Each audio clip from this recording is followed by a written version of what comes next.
Welcome to the latest edition of the Cranky Curmudgeon Corner. My name is Paul Thomas, and this evening we are going to be talking about gun violence.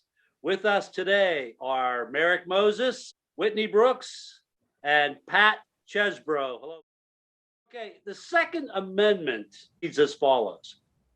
A well-regulated militia being necessary to the security of a free state, the right of the people to keep and bear arms shall not be infringed. Please explain why this language, ratified in 1791, was relevant for that time, and why it is or is not relevant to the society we live in 2021.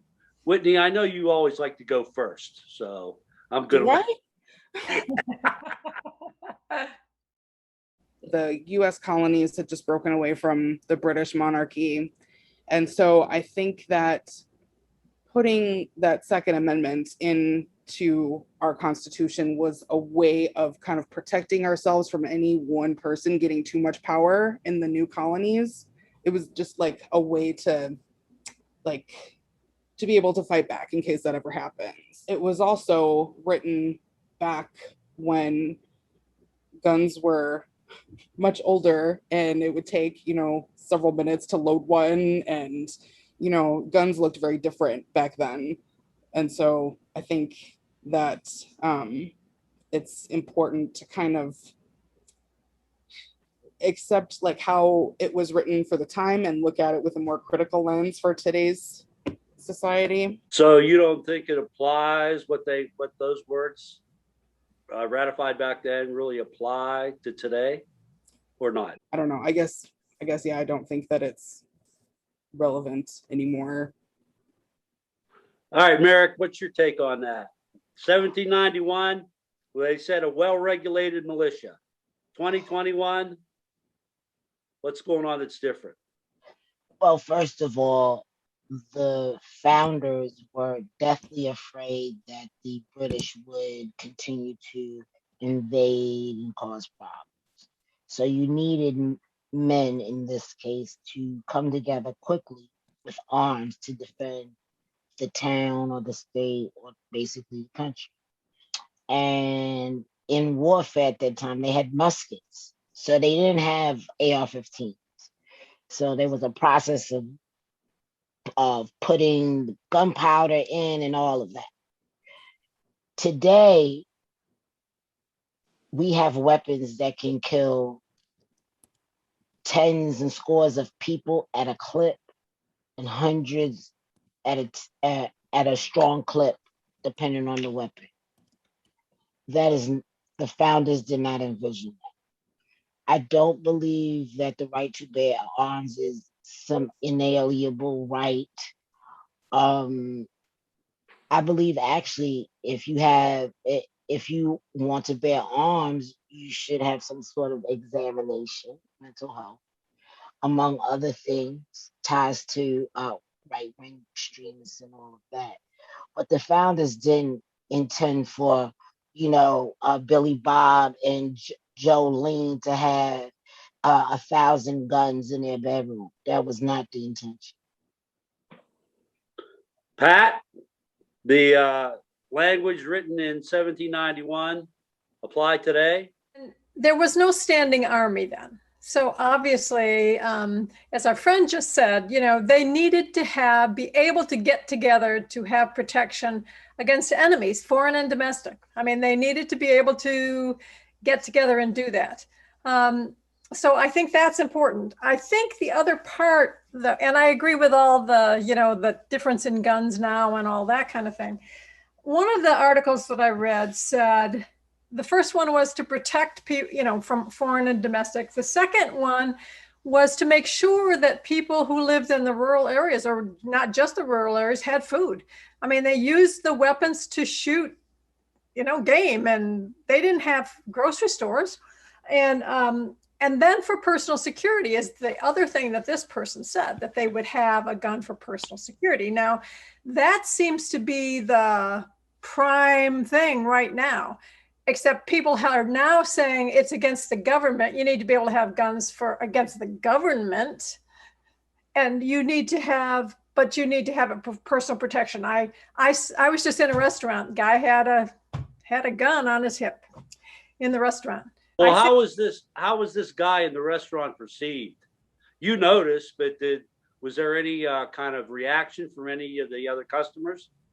I don't know if anybody else noticed. I just noticed because there it was. And I always wonder why you feel it's so important to have a gun on your hip when you go to a restaurant or the grocery store.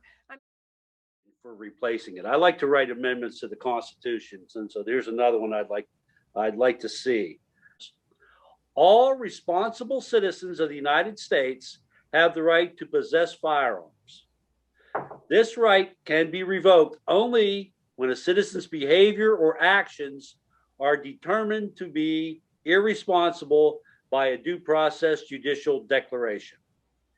Revoked rights can be reinstated when an applicant can show to jurisdictional legal authority that responsible behavior can reasonably be expected. You misbehave, you're not allowed to have a gun. You behave yourself, you're allowed to have a gun. Do you think language like this would be more acceptable to the majority of American citizens, or do you believe the majority would prefer the 1791 amendment to stand if presented with both options? Merrick. I think the majority of Americans would say that stable, responsible, and healthy, healthy, when I say healthy, particularly talking about mental health, people should be able to bear arms. I think people will go ahead with that. And it's interesting that I heard about a survey and in which they said gun owners think that they need to change legislation around guns to make it safer for people. As you know, in Texas, they have a new law now.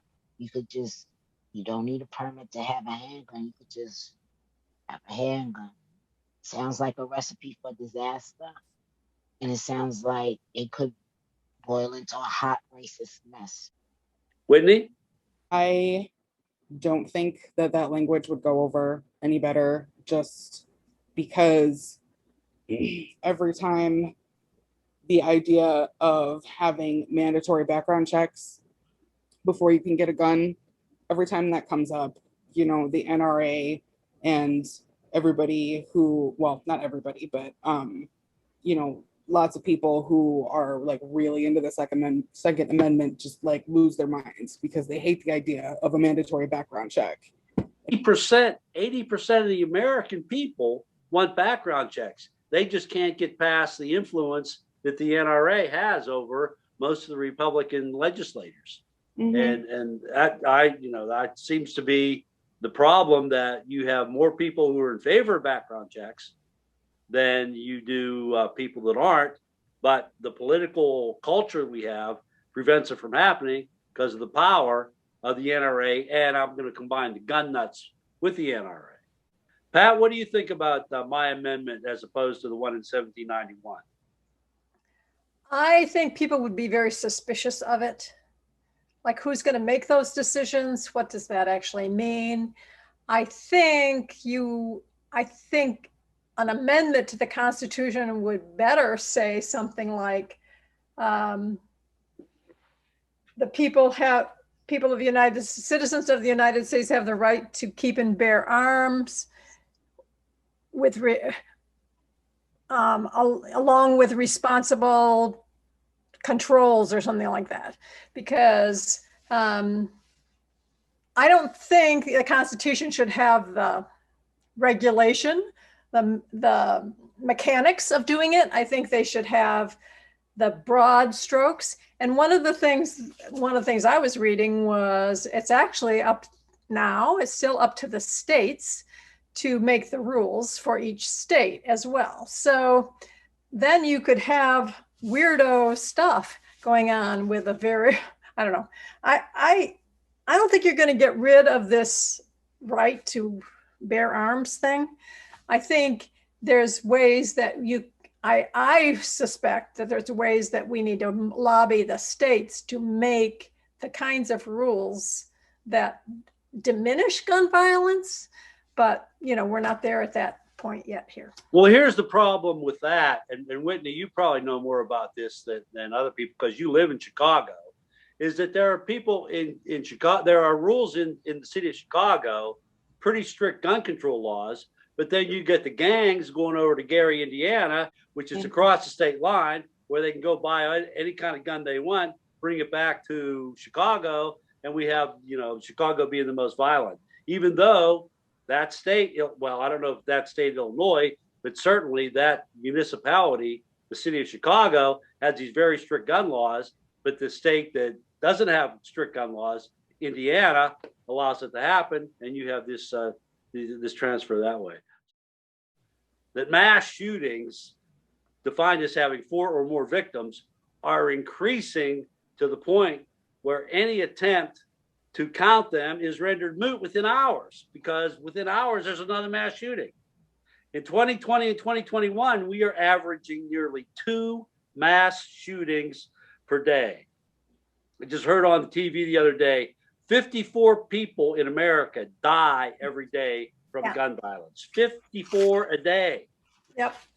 What is your explanation for so many mass shootings occurring at this point in our history? Pat, why are we having so many mass shootings now? Too many guns. It's so easy to own a gun. It's so easy to have a gun. It's people have multiple guns. And, as opposed to your refrigerator, your gun doesn't go away. I take care of them. They last forever. So if I buy 1 gun a year as an adult, or 1 every other year as an adult, all of a sudden I've got 50 guns. So that's one, I think that's one of the issues. I think there's far too many guns. And anytime say the NRA raises this fear, they're going to take your guns away, everybody goes and gets guns. I mean, the whole pandemic thing, people went and bought guns. I mean, it's too many guns. So that's your explanation for the mass shootings? Well, it's so easy for people who get angry and frustrated to go kill somebody else. Okay, because they have so many guns at their disposal. So it's so available, and people just, I don't understand.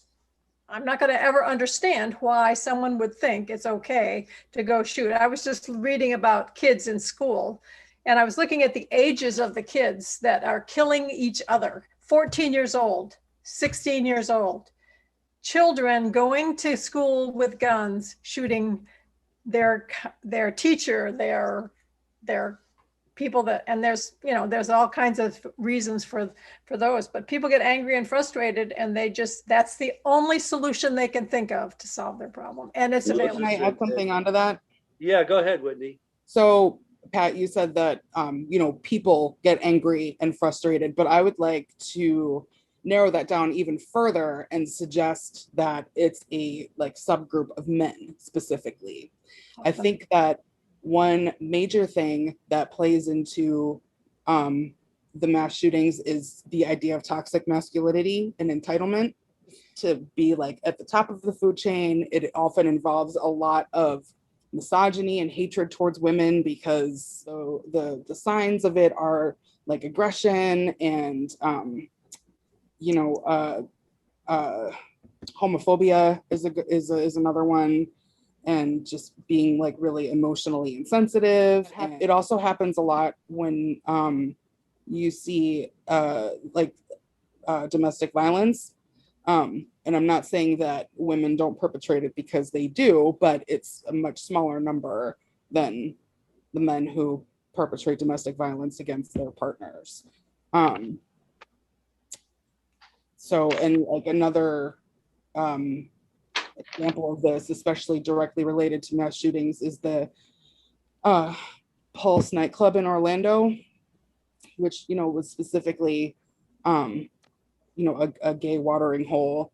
And I'm certain that, forms of homophobia and misogyny played a huge part in that. Merrick. That I think we have a profound mental health crisis in the United States. And it manifests in ways of toxic masculinity. It manifests in violence. I will also say that it manifests itself from people who feel their hand in sports and join gangs. And then you have others who are militiamen, and they've been recruited to the far right, the incel population. And unfortunately, men are not taught, by and large in this culture, men are not taught to learn how to understand their emotions and how that translates into behavior. We often tell boys, man up, don't cry. Well, what is he supposed to do when he feels like crying? How does that energy get sublimated into something else? I will tell you this, it becomes dangerous. And so we need to really confront the mental health crises in our country. And we also need to really tackle the emotional health crisis that we have. A lot of people in this day and time don't know how to manage their emotions. And when you add firearms to the mix, it becomes particularly dangerous. One thing we didn't see during the pandemic was mass shootings at schools. Most schools during the pandemic had virtual learning. The plan for the fall to start up is to bring 100% of the students back to the classrooms. We remember Parkland, we remember Virginia Tech, Columbine. Do you have any concerns about school shootings starting back up? Pat? Well, I mean, I was a teacher and principal for a long time. And one of the things we did when I was principal was we had a little, not a scientific survey at all, but do you think your teachers support you? Do you think, treat you well? Do you think your classmates treat you well? They thought their teachers did.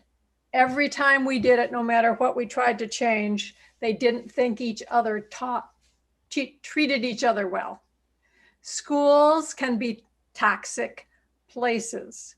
There's bullying going on, and often you can't see it as the teacher because you're not there when they're doing it. And so that is one of the issues that I think, if you think about the kids that come in and shoot up, like I was saying, 14, 16, that the whole, I looked back and I didn't realize that how many school shootings had happened before Columbine. I mean, there's been school shootings for decades. And from, like in 1992, there were 44 homicides in schools. So, it's a consistent problem. And I'll tell you, it's a consistent problem, the bullying and the treating kids, each other poorly. And then if you add on top of it, people in the adults who do not treat kids well, and you have a real powder keg there. So I think it's going to be worse when they come back, frankly. Merrick, you think it's going to be worse? I think it is going to be worse because you have a lot of people with frustrations because they've been cooped up in the house for over a year. So they have had time to stew in their emotions, make their hit list, all of that. I have a concern also too that extremists will try to exact mass shootings at schools to make their own. I'm also concerned that is there enough security? Because people are slashing budgets. Oftentimes the education budget gets whittled away. So do they have enough resource officers? are teachers trained? These are all questions that we need answers to. When you're talking about resource officers, are you talking about a cop standing in the hallway? Well, yes, but I don't think that cop necessarily should look like a full-on, all-out gun on the hip cop. And I say that because you are around children. But there definitely needs to be resource officers that patrol the halls and are at the front door. I mean, we had a school shooting in, what was it, 2019? A man just went into Frederick Douglass High School, got stopped by a resource officer, then it became the OK Corral. Was the resource officer armed? Yes, he was. And the interesting thing is, in Baltimore City, the officers are not supposed to have guns, but he had one that day, and he did save many lives because he was able to shoot at the assailant. So I think we really need to look at our security procedures in the schools. Can I add something? One of the things, like I said, I was a principal for a while, and I had the opportunity to go to a national, it was a Principals of the Year thing. And I went and I was there with a woman who was from Brooklyn, and they wanted to put metal detectors in the doors of her school. And she said, no. She said, all you'll do is you'll enable the people that can get through those.